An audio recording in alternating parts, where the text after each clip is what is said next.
Olá a todos, olá a todas que estão nos assistindo neste momento, né? Meu nome é Guilherme, hoje um dos coordenadores do programa Mesa de Debates, né? E estamos aqui, né, com Milton Pinheiro, cientista político, para conversar um pouco sobre saúde e neoliberalismo, principalmente nesse tempo de pandemia, onde se discute não somente a pandemia, mas também a questão da vacina, né, que hoje é basicamente, né, o principal tema que roda as notícias, as discussões, e principalmente eu acredito eu que seja a principal demanda, né, que a sociedade, ou grande parcela que a sociedade quer. Então, estamos aqui com o Milton. Milton, por favor, se apresente. Boa noite, Guilherme. Eu sou Milton Pinheiro, cientista político, professor do programa de História da Universidade do Estado da Bahia, autor e organizador de cerca de 8 livros, e escrevo regularmente em portais tipo Contrapoder, Blog da Boitempo e outros, a exemplo do Právida. Estou à sua disposição. Sim. Professor, então vamos começar a nossa entrevista, né? A pandemia, né, escancarou as contradições do neoliberalismo e, no caso, nós temos na saúde pública.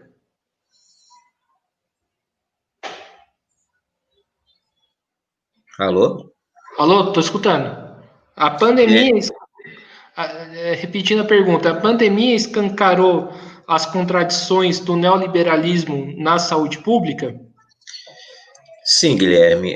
Nós vivemos um período bastante delicado do ponto de vista do Estado burguês, não só no Brasil, mas também em várias partes do mundo, onde as diversas reformas neoliberais atacou substancialmente os recursos, portanto, o fundo público, e impediu que se efetivassem investimentos de maior envergadura na área social. No momento de pandemia, evidentemente que se desvelou as características de áreas muito sensíveis do atendimento às mais diversas populações, né? Em países da Europa, isso não pode ser negado, nos Estados Unidos de forma bastante abrangente, entre nós, pelas características do governo Bolsonaro, estamos num momento de tragédia, ou seja, a pandemia desvelou a lógica do Estado burguês e, de certo modo, no Brasil, permitiu que ele fosse lido, enxergado, interpretado como um ente ausente no combate, nesse momento, à pandemia, ao Covid-19, gerando assim uma mortandade trágica entre nós, mas também trágica nos Estados Unidos. Professor, muitos falam que a pandemia pegou os Estados-nações, né, e os chefes de Estados-nações de surpresa. Você concorda com essa afirmação ou essa afirmação é equivocada? Olha, o Estado e seus governantes têm por obrigação estar bastante atento aos acontecimentos que, de certo modo, colocam em risco a saúde pública, que colocam em risco o atendimento social. E nesses itens, né, os governos sabiam, evidentemente, das características de uma nova pandemia, até porque ao momento que se chegou com força no Brasil, na Europa, nos Estados Unidos, já havia um certo tempo desse acontecimento na China, onde a China tomou muitas precauções, né, com isolamento social, com identificação do primeiro hospedeiro, com diversas práticas de saúde pública bastante efetivas e necessárias. A pandemia pegou desprevenido aqueles governantes que tinham resistência ao desenvolvimento da ciência, que tinha resistência aos investimentos públicos, e no caso do nosso, do presidente da República, que tem uma visão obscurantista, né, da saúde, né, da ciência, da própria condição de funcionamento do Estado. Então, no nosso caso, não foi um desaviso, é um projeto de destruição do Estado e do atendimento público. Veja o ataque que o SUS vem sofrendo entre nós. Portanto, não foi falta de conhecimento, foi incapacidade lógica de enfrentar a pandemia e o seu processo de contaminação. Sim, e já que a gente está entrando na questão da vacina, né? Você acredita que essa política econômica, né, vai ser um dos principais fatores que vai atrapalhar o processo de imunização no país? Olha, a política econômica, a macroeconomia brasileira, ela não existe.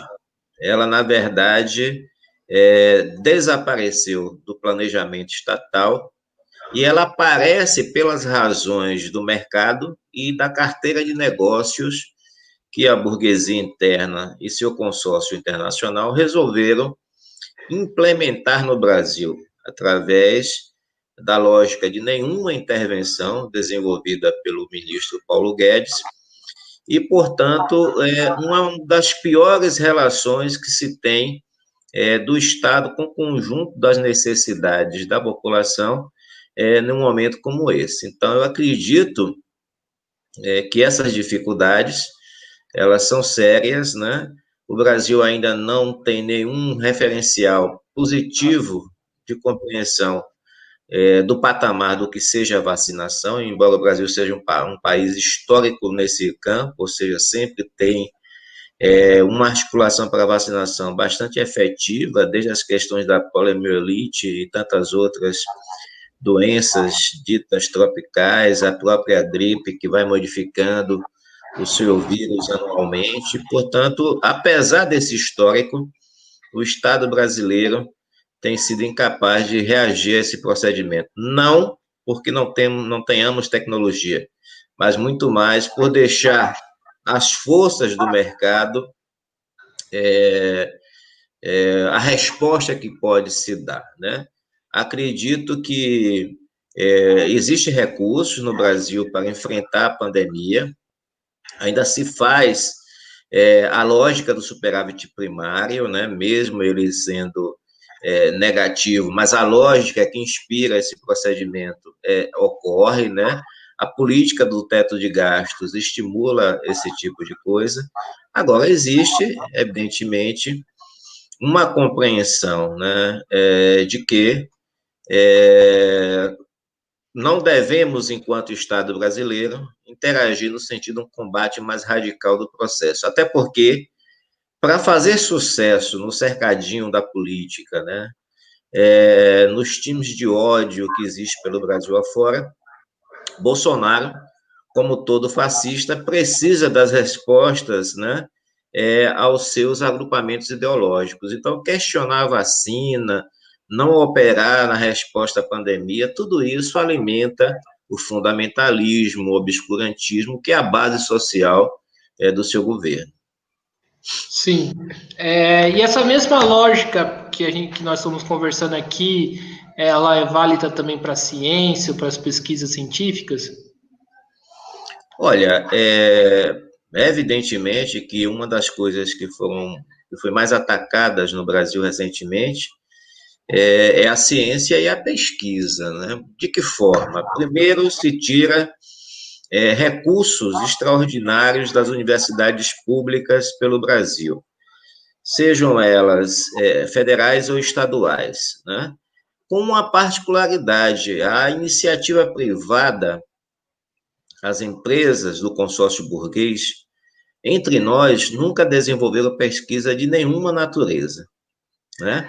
A pesquisa científica no Brasil tem como locus principal, e quase que em 100%, as universidades públicas e o Estado brasileiro.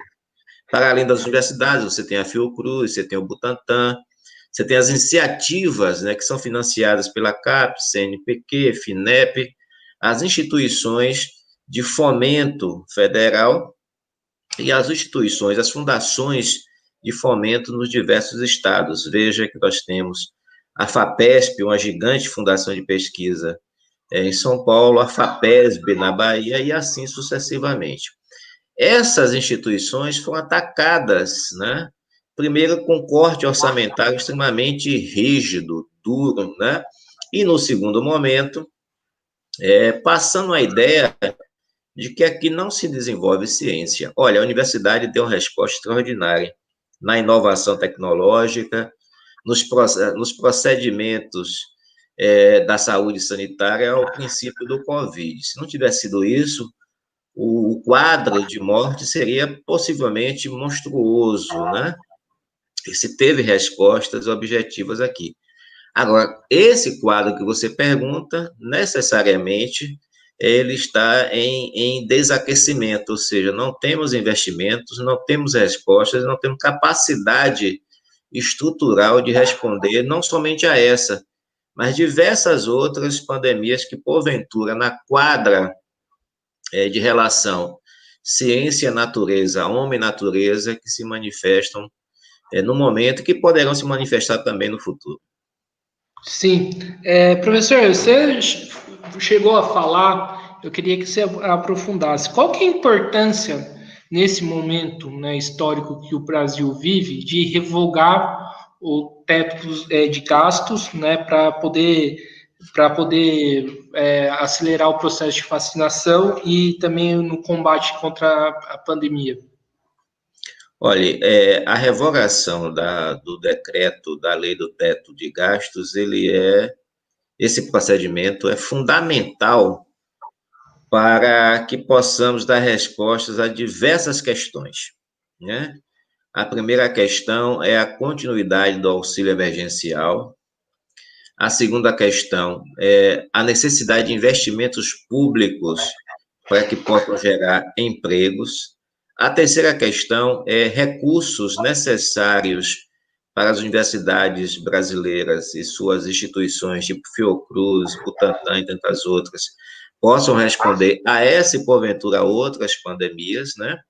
E a última questão, talvez aquela de menor impacto, é justamente o gasto, o recurso que será despendido para comprar vacinas, para investir na vacinação em massa, né? O Brasil hoje tem condições, por tetos orçamentários, sem nenhuma outro rigor, né? A exemplo da lei do teto de gasto, ter recursos suficientes para comprar a vacina. A questão do Brasil é que ele não se preparou para o processo de vacinação. Quando a Fiocruz ofereceu quando o Butantan ofereceu 46 milhões de doses há 3, 4 meses atrás ao governo federal, como a vacina era chinesa, o governo do fascista Jair Bolsonaro disse que não queria, o ministro não tinha autorização para providenciar nenhum protocolo e que a vacina não tinha comprovação científica. Hoje ele está aí correndo nos bastidores para encontrar interlocutores que possam conversar com o governo chinês, já que seu grupo de ódio, né? Porque grupo ideológico todos são, isso não existe. Seu grupo de ódio, né? Ideológico é a Rede Globo, ideológico somos todos nós, né? Portanto, seu grupo de ódio atacou ferozmente a China, né? E ele hoje tenta se retratar. Recurso ordinário o Brasil tem para isso. O que nós precisamos não é tão somente do recurso ordinário, nós precisamos tirar do contexto do financiamento do serviço público a lei do teto de gastos. Isso é um atraso para o Brasil. E no momento de desemprego, de baixa produtividade, de parcos investimentos, né? De uma indústria que está entrando em processo de desindustrialização, no momento de que a Ford fecha suas portas e tantas outras indústrias que operam no Brasil, mesmo não sendo indústrias nacionais, esse procedimento da lei do teto de gastos tem que ser revogado para que o Brasil possa fazer seus investimentos. Veja, tem crise nos Estados Unidos. O déficit público nos Estados Unidos é imensamente maior do que o do Brasil. No entanto, o novo governo já está operando um pacote de medidas de alguns trilhões de dólares, né? Porque sabe que isso vai reaquecer a economia, porque vai combater o coronavírus, é o básico que o capitalismo faz. Mas no Brasil, a opção capitalista autocrata, desde sempre, não permite qualquer tipo de investimento, mesmo que possa beneficiar no longo prazo o capitalismo, seja operado aqui entre nós. Então, a lei do teto de gastos é fundamental que seja tornada sem efeito e, nessas questões que eu citei, é necessário que possam voltar os investimentos públicos, porque a vacinação é algo que o governo tem que fazer de imediato. Sim, você falou do governo, né, não ter se preparado para a questão da vacinação. Desde o começo da pandemia, a gente viu o Bolsonaro fazer declarações lamentáveis e absurdas em torno da questão, ou negando a pandemia, ou minimizando a pandemia e o número de mortes. Isso foi o principal motivo do governo não ter se preparado? Olha, o governo precisa dar respostas à sua base obscurantista. Então, a base obscurantista do governo é aquela que se alimenta diariamente no cercadinho da política que fica em frente à residência oficial ou ao Palácio do Planalto. Ou seja, ele tem que fomentar fake news, ele tem que agredir politicamente e até pessoalmente alguém, ele tem que, de certo modo, desqualificar a ciência, ele tem que atacar o serviço público, ele tem que fazer uma série de operações, né, que possam alimentar o retorno dessa massa ignara aos outros dias e, assim, paulatinamente, ele está se dirigindo a esse público que, de acordo com as pesquisas de popularidade, não passam de 30% no exercício do Brasil e 37% no conjunto da população, né? Ele tem perdido popularidade, mas ele acha que a popularidade dele tem que ser confeccionada a partir desses cercadinhos da política que existem não só em Brasília, mas nos atos contra a vacina em vários estados, nas passeatas em solicitação para se fechar o STF, em manifestações que pregam o retorno à ditadura militar, uma série de procedimentos que a gente tem visto pelo Brasil afora. Então, a base social de Bolsonaro, essa base classe média, quase sempre no ofício do comércio, quase sempre no ofício dos negócios escusos, e sempre obscurantista, ignorante e com profundo desconhecimento sobre a realidade brasileira e as noções básicas da economia. Não é à toa que nossos fundamentos é deixar que a lei do mercado opere na economia, e isso não ocorre em nenhuma parte do mundo.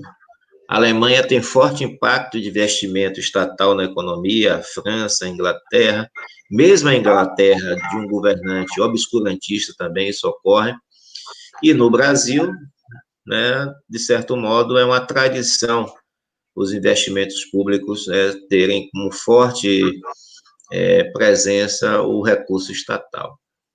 Sim, professor, você falou do cercadinho da política, mas tem um outro elemento que agora veio à mente que eu queria perguntar. A influência de empresários, grandes empresários, como o próprio Luciano Wang, né, o conhecido velho da Van, e também o dono do Madeiro, né, que deu declaração de que não importa morrer 5 mil, 7 mil, o importante é abrir a economia. Esse setor bolsonarista é responsável também por esse genocídio, por essa barbárie que o governo vem impondo? Sim, Guilherme, veja só, a gente não pode dizer que Bolsonaro é bem visto pela cúpula da burguesia brasileira. Mas a burguesia brasileira tem em Bolsonaro um agente dentro do Estado para operar a seu favor. Claro que Bolsonaro, nessa visão caótica do Brasil, né, nessa perspectiva de desestruturação do Estado, por vezes desaquece a economia e causa problemas para esses grandes empresários, né? O dono do Madeiro, o dono da Havan, essas pessoas não são gigantes da economia brasileira, né? O dono do Madeiro é um pequeno empresário de uma rede de restaurantes importantes, mas não tem nenhuma significação que possa impactar, né, o PIB brasileiro, por exemplo, né? A gente precisa saber onde estão os industriais da Fiesp, a gente precisa saber onde estão os donos das grandes construtoras, né? Onde é que está o conglomerado da CNI, né? A Confederação Nacional da Indústria, e, objetivamente, aqueles que melhor estão no processo econômico brasileiro, que são os banqueiros, né? A família Setúbal, os donos do Bradesco, os acionistas do Santander, esse tipo de gente que tem ganhado exorbitância no Brasil de Paulo Guedes, que é um agente, né, daquela política do Chicago Boy, lá dos Estados Unidos, aqui entre nós. Portanto, esses empresários, a exemplo do Madeiro, do dono do restaurante Madeiro, né, e do dono das lojas Havan e tantos outros, né, eles têm responsabilidade pelo caráter explosivo da pandemia, porque eles desacreditam tudo aquilo que pode evitar a pandemia. E, ao mesmo tempo, não somente eles, mas figuras públicas que dão opiniões deletérias na mídia e que, de certo modo, influenciam a população. A Regina Duarte hoje diz que a vacina tem que se examinar a vacina, que não se sabe se a vacina faz bem. Quer dizer, é uma atriz conhecida e tal, né? Trágica do ponto de vista da inteligência humana, mas é aquilo que nós temos no Brasil. Então, figuras como essas, né? Figuras como a deputada Bia Kicis, né? E tantos outros parlamentares neofascistas no parlamento brasileiro têm o mesmo procedimento de questionar a pandemia, primeiro dizendo que é uma gripezinha, segundo, de questionar os procedimentos de combate e agora questionar a vacina, né? Sem falar de milhões de comerciantes que exigem que o comércio seja aberto nas suas respectivas cidades e que são responsáveis também por esse quadro caótico e, de certo modo, trágico de morte no Brasil, que já passou de 210 mil habitantes, né, de mortes. Sim. E a questão assim, nesse momento, seria correto não pagar a dívida do país para poder reverter o dinheiro na saúde? Olha, não pagar a pseudo-dívida seria uma atitude correta e honesta dos mais diversos governos dos países dependentes. Até porque a escorcha financeira da dívida é um assalto ao fundo público de qualquer país. Minimamente é uma decência de um governo, de um Estado nacional, se posicionar sobre isso. Lembre-se que em diversos momentos a Argentina renegociou a dívida inicialmente deixando de pagar. E as pessoas têm uma ideia no Brasil que não pagar a dívida interna ou externa é cláusula pétrea da Constituição brasileira. Isso não existe. Daí você tira o quanto a burguesia interna e seu consórcio internacional conseguiu colocar de fundamentos na economia brasileira, não permitindo que procedimentos tipo esse, que seria importante em momentos de recessão, em momentos de pandemia, em momentos de crise do Estado, fossem operados, ou seja, deixar de pagar a dívida e fazer os investimentos dentro do Brasil. Mas é bom dizer ainda que o Estado brasileiro, desde o presidente Lula, tem uma reserva cambial gigantesca.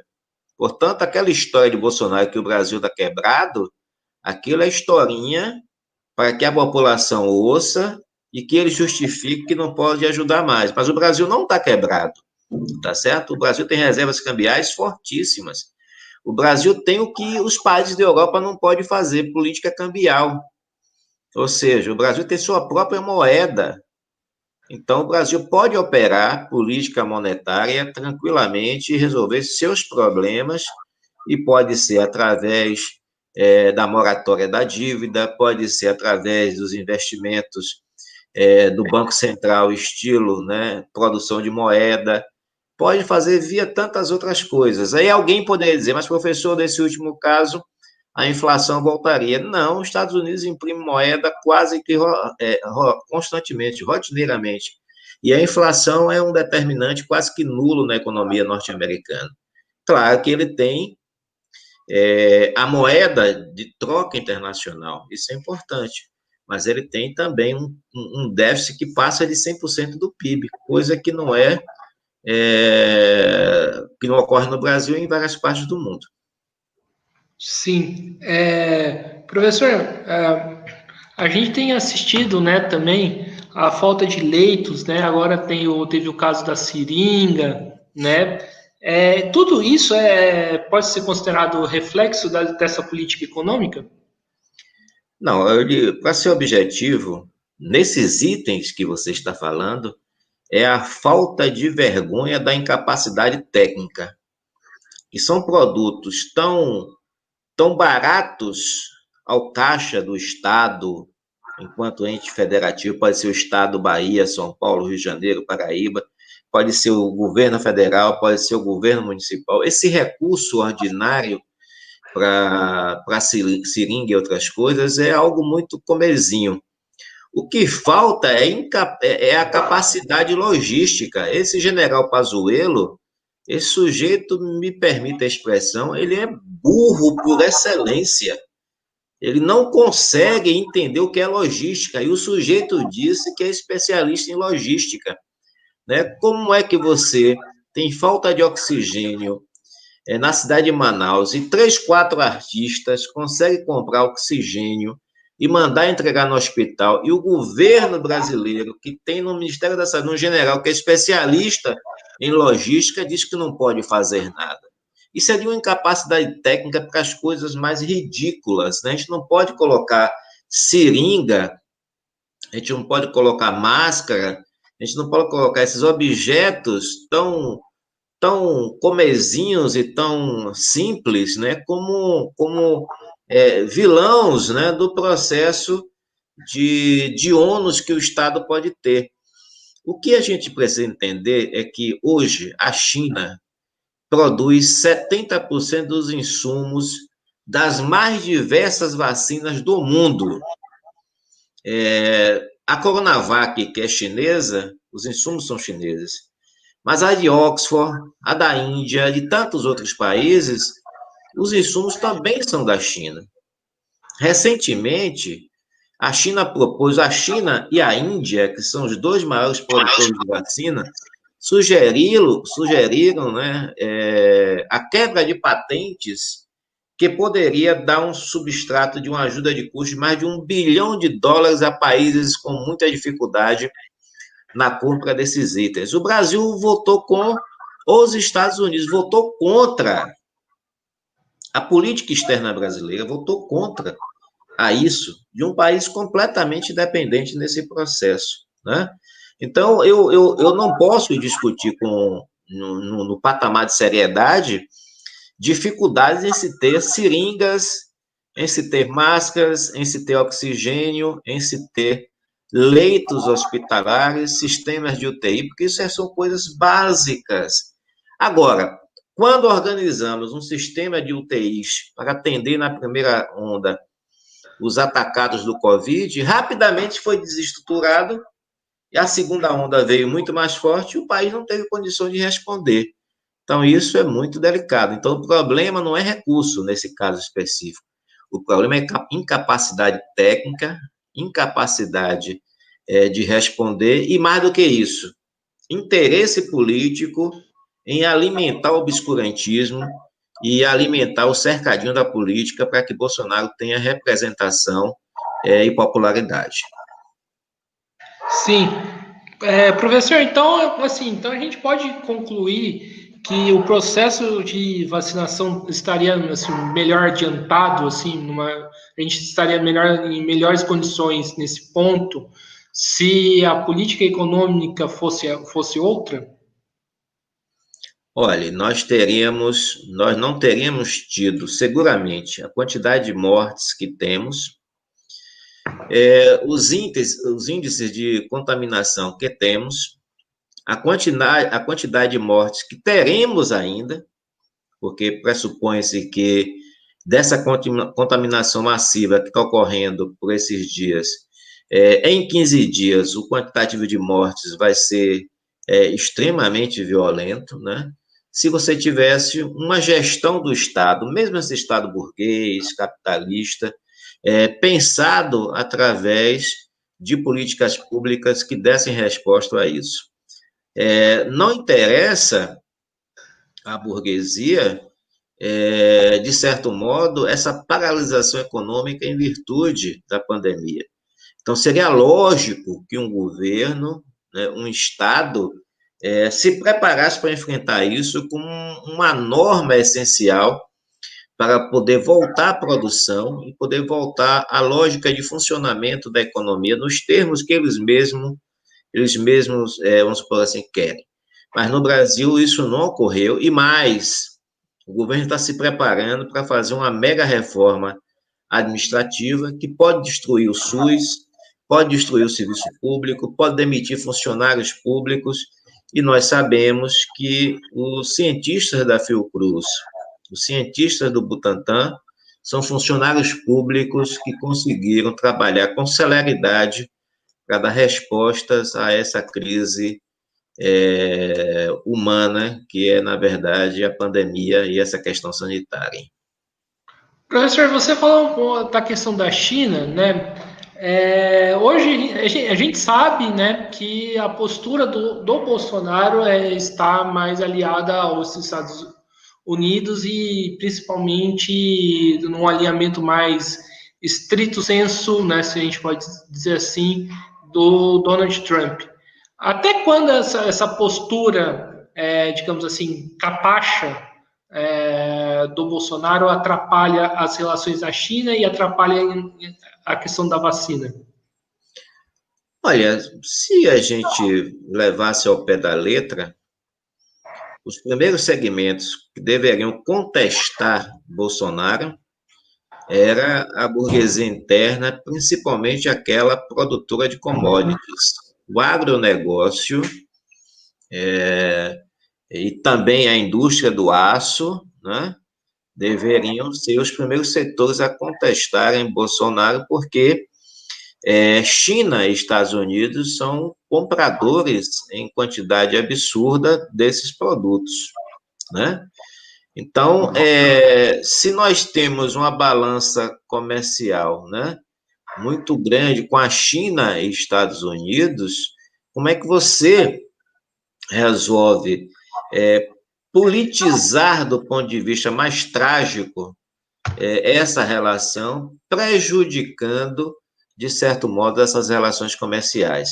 Eu não estou nem falando da população, dos trabalhadores, eu estou falando da lógica capitalista, do burguês que deveria se sentir prejudicado por essa lógica extremamente nefasta do governo Bolsonaro e da sua nova confecção, né, que é a diplomacia brasileira, coordenada por Olavo de Carvalho, para ser achincalhada pelo mundo afora como algo assim extremamente pirotécnico, né? O ministro das Relações Exteriores, o chanceler brasileiro, ele é um sujeito que escreve os livros sobre extraterrestre, é contra a natureza, desconhece a ciência, prega o retorno de Deus, então fala coisas absurdas.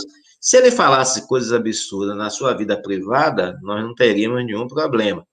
A questão é que ele transformou em inimigo a China, transformou em inimigo o governo Joe Biden, né?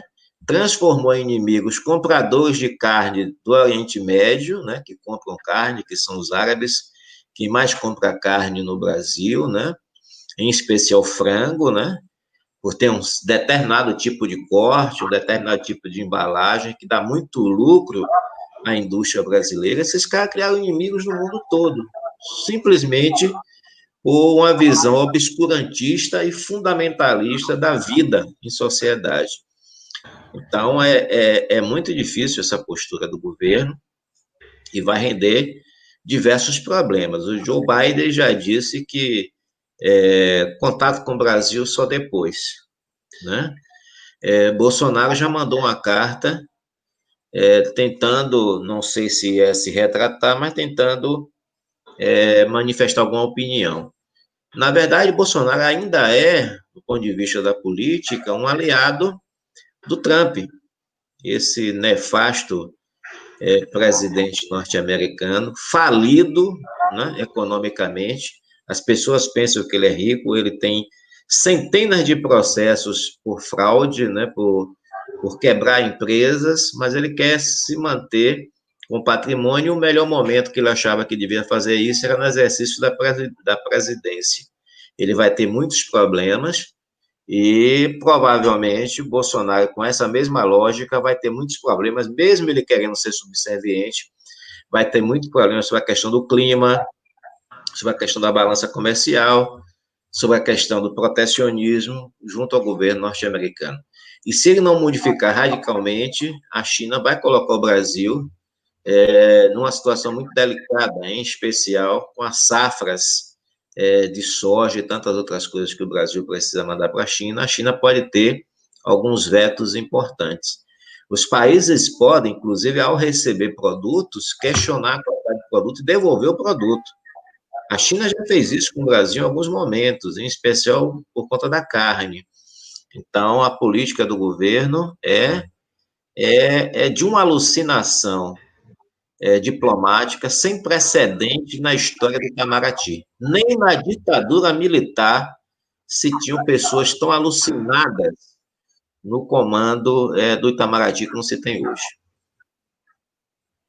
Sim, professor, e qual que é a saída, né, de imediato? Porque eu penso da seguinte maneira: o Brasil está morrendo mais de 1.000 mortes, está tendo mais de 1.000 mortes por dia, né?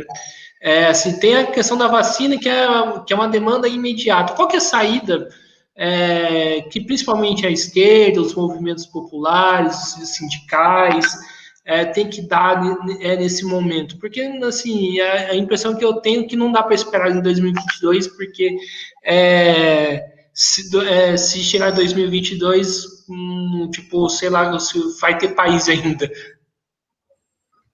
Olha, Guilherme, essa é uma pergunta extremamente importante e que deve ser analisada de maneira mais ampla possível, né? A primeira questão é a pergunta: Bolsonaro deve continuar governando o Brasil, né?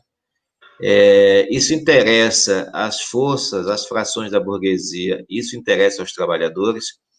Eu compreendo que, da forma como ele entende a economia, não interessa nem as frações da burguesia do setor produtivo, interessa as frações da burguesia do rentismo, né, do financismo, né?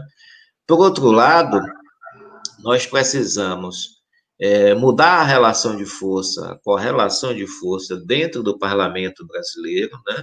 Mas para mudar a relação de força dentro do parlamento brasileiro, precisa de uma representação de rua, de manifestações, hoje muito mais virtuais do que presenciais, que impactem, né, as diversas casas legislativas, o Senado, a Câmara dos Deputados, e que modifique, né, o espaço público nesse sentido.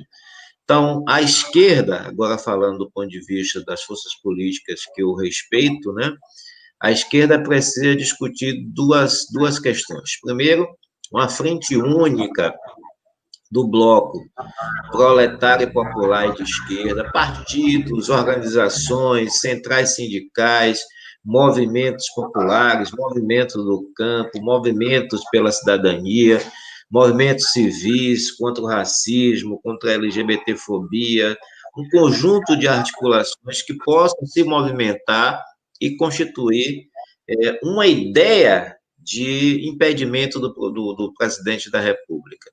Então, quais são as bandeiras? As bandeiras é a agitação e a necessária articulação para conseguir levar ao Congresso Nacional, com força e voto, o impeachment do presidente, o fora Bolsonaro e Mourão é importante.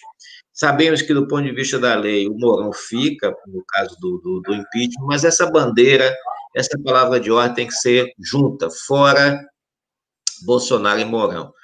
O segundo aspecto é vacinação já para todos e gratuita, porque os especuladores do sangue alheio, da vida alheia, que é o comércio, né? Diversas empresas estão querendo comprar vacina e revender no Brasil, né? Para aqueles que têm recurso, para aqueles que vão, de certo modo, fazer um esforço descomunal para pagar sua própria vacina. A gente não pode permitir que a vacina seja vendida no Brasil. Então, impeachment do presidente, fora Bolsonaro e Mourão, amplo movimento nacional, popular, proletário, né, das diversas organizações, movimentos e tudo mais, para mudar a relação de força na sociedade, vacinação já, gratuita e para todos, né, e, evidentemente, criar um clima político que não permita que Bolsonaro chegue a 2022. Eu acho que é uma pauta mínima que a gente tem que examinar, inclusive que o Brasil está passando por muitas dificuldades. O processo de industrialização brasileira está em xeque, está sendo liquidado, e a gente não pode virar um entreposto comercial, a exemplo de vizinhos, sem querer ser pejorativo em relação ao Paraguai, mas não podemos ser um entreposto comercial, a exemplo do Paraguai e alguns outros países. É isso. Sim, professor, agora falando de SUS, qual é a importância do SUS se manter público e gratuito? Olha, se tem uma coisa que o Brasil deve se orgulhar profundamente é o SUS. A maior potência capitalista, que são os Estados Unidos, não tem um plano público de saúde como esse, que é o SUS, né?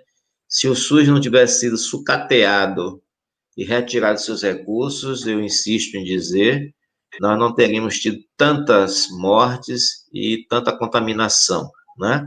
A gente precisa defender o SUS, ampliar o SUS, impedir que o SUS seja destruído pela reforma administrativa, né?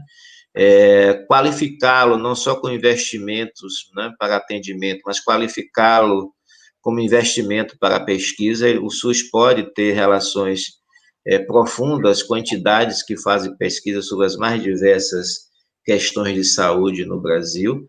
Então, a defesa do SUS e o avanço dos recursos para o SUS é uma palavra de ordem que deve ser de todo e de toda brasileira. Isso é fundamental para que a gente possa, de certo modo, ter o mínimo de dignidade para continuar vivendo, que é o direito à saúde, né?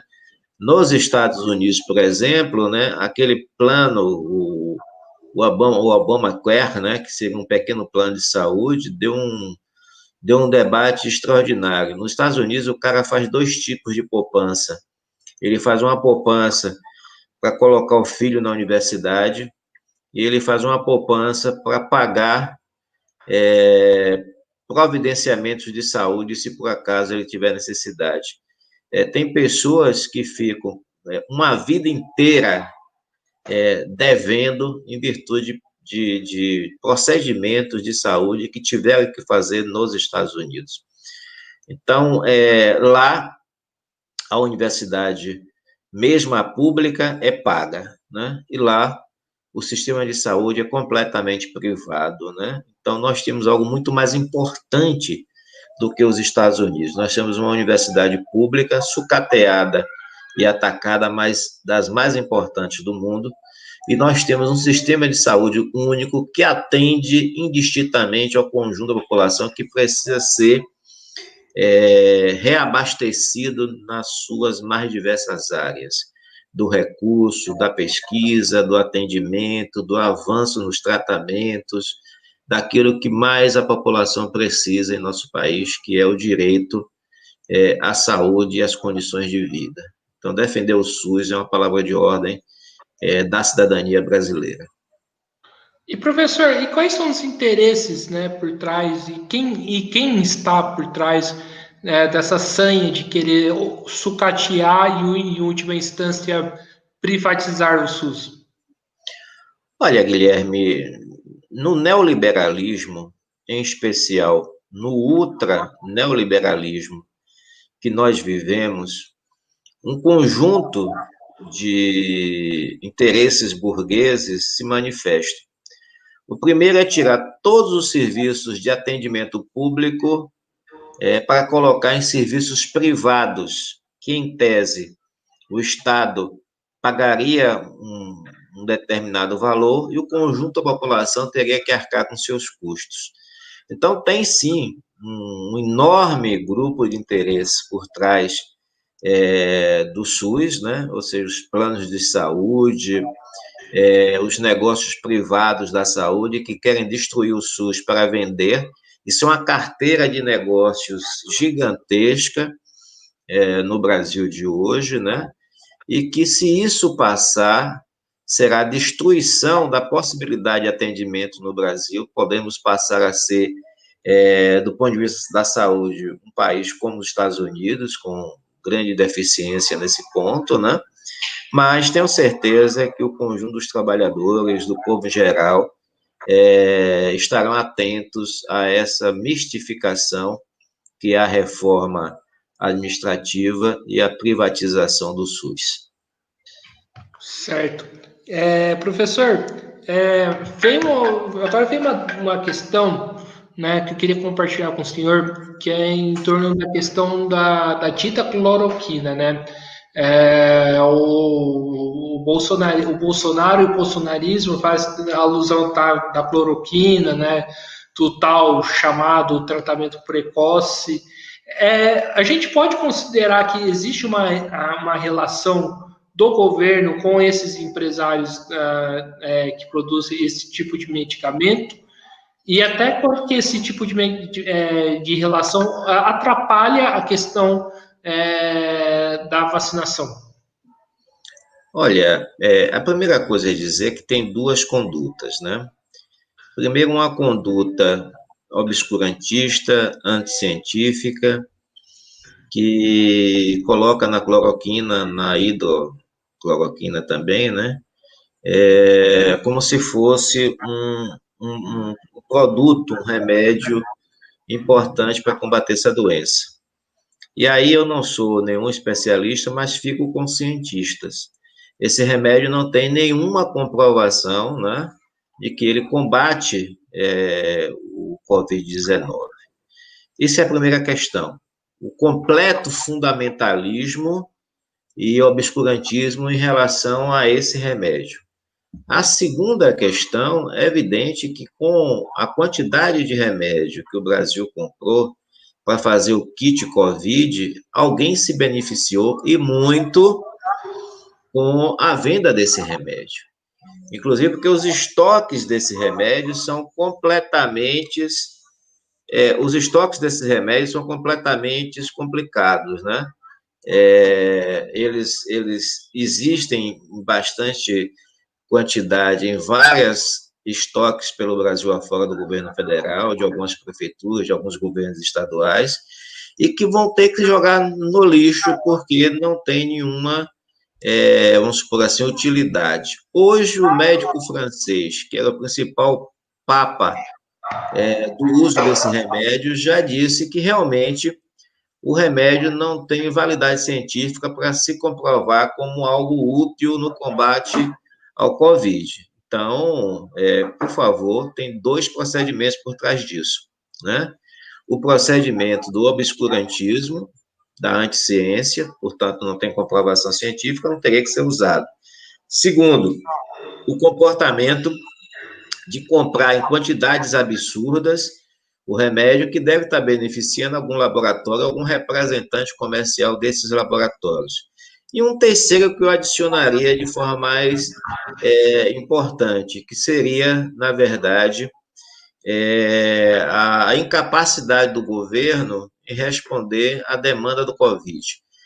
Uma semana antes desse quadro caótico que condiciona crime contra a humanidade, que foi a questão do ar, né?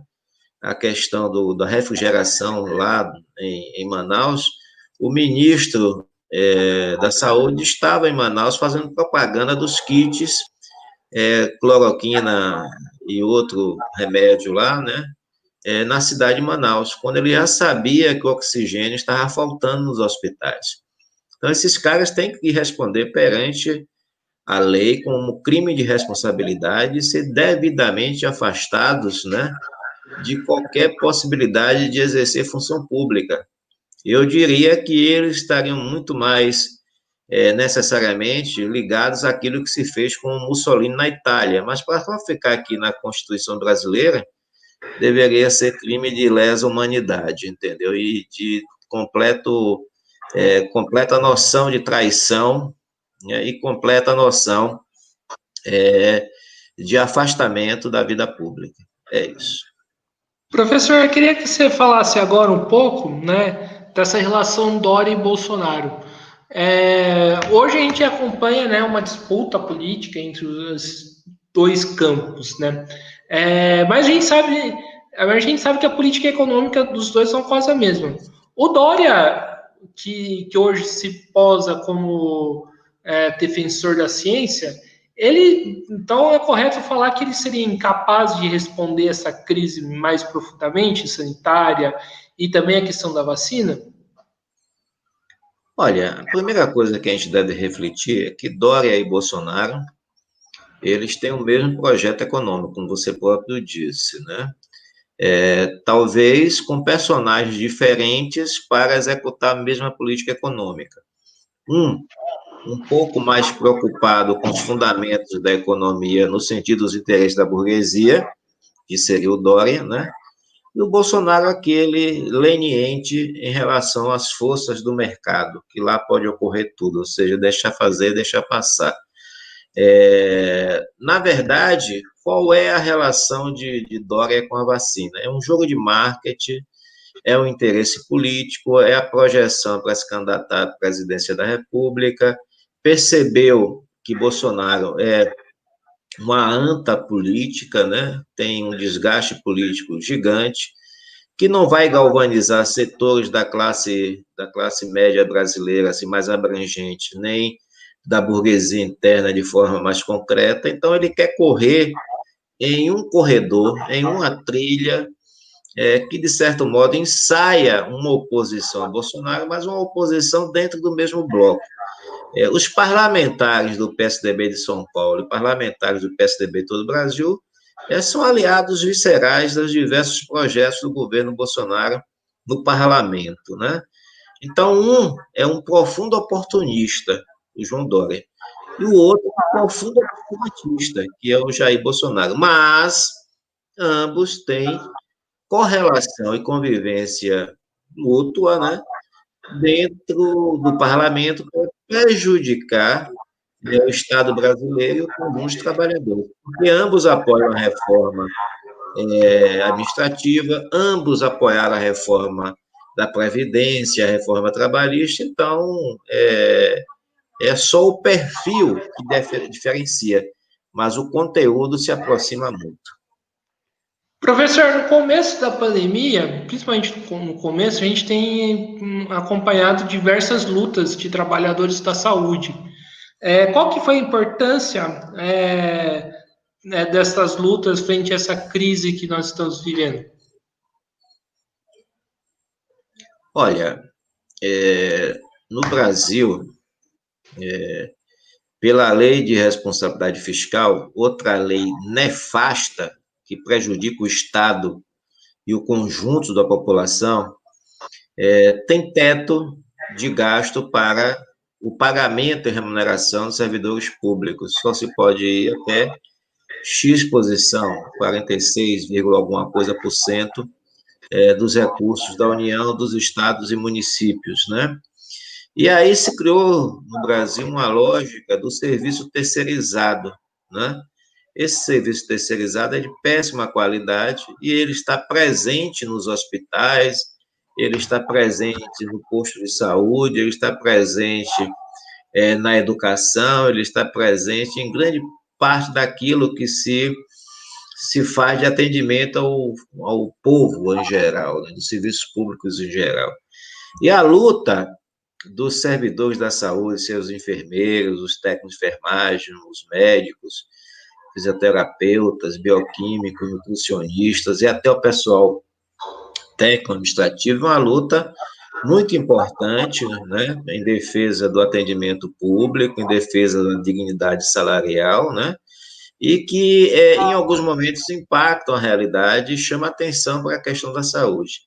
É inadmissível que tenha essas OS, né, organizações sociais, que estatutariamente são sem fins lucrativos, mas que são poderosíssimos no enriquecimento de muitas pessoas, deixem de pagar salários 3, 4 meses em plena pandemia para quem está, de certo modo, correndo risco de morte nos diversos hospitais do Brasil. Então, a falta de vergonha, lastimar e, de certo modo, apoiar de forma irrestrita a luta desses trabalhadores da área de saúde. Para você entender o Brasil, você precisa ver que ontem, em Manaus, onde o caos se estabeleceu, onde a mortandade é gigante, onde crime contra a humanidade está ocorrendo, 2 moças, filhas do homem mais rico do Amazonas, assumiram postos na prefeitura 24 horas antes para ontem tomar a vacina, você atropelar a fila. Então, tem fotos hoje, se você quiser ver, da filha do homem mais rico do Amazonas tomando vacina e furando a fila, ou seja, lá. Então, você tem isso em Pernambuco, você tem isso na Bahia, na cidade de Candiba, um prefeito de 60 anos furou a fila. Você tem essa comprovação em diversos hospitais da rede estadual, também do Amazonas, e diversas outras partes do país. Então, é lastimável esse comportamento e é necessária a luta dos trabalhadores e das trabalhadoras da saúde. E, professor, e qual que é a importância da pressão popular para o começo e para a massificação da vacina? Olha, na sociedade da luta de classes, entre ricos e pobres, entre patrões e empregados, né? Entre operários e patrões, entre aqueles que vendem a sua força de trabalho e aqueles que compram a força de trabalho, é mais do que necessária a pressão social, né? A pressão social é o motor das transformações sociais, das mudanças, algumas mais consistentes, outras menos consistentes, mas das mudanças necessárias, sejam elas conjunturais, daquele momento histórico, a exemplo da agora, pela vacinação em massa, ou daquelas que podem transformar o perfil do Estado no sentido dos interesses da classe trabalhadora. A pressão social é o motor que movimenta as lutas e o processo de transformação. Sem essa pressão social, né, nós não teremos absolutamente nada, né? Filho de rico vai entrar no hospital, furar fila e sair de lá vacinado, mesmo dizendo que a vacina não tem nenhuma utilidade, né? Mesmo se apresentando nas redes sociais nos diversos eventos de contaminação, nas festas, né? Mesmo sendo um promíscuo nessa relação e um obscurantista no relacionamento com a ciência e no fundamentalista em relação ao convívio na sociedade. É isso.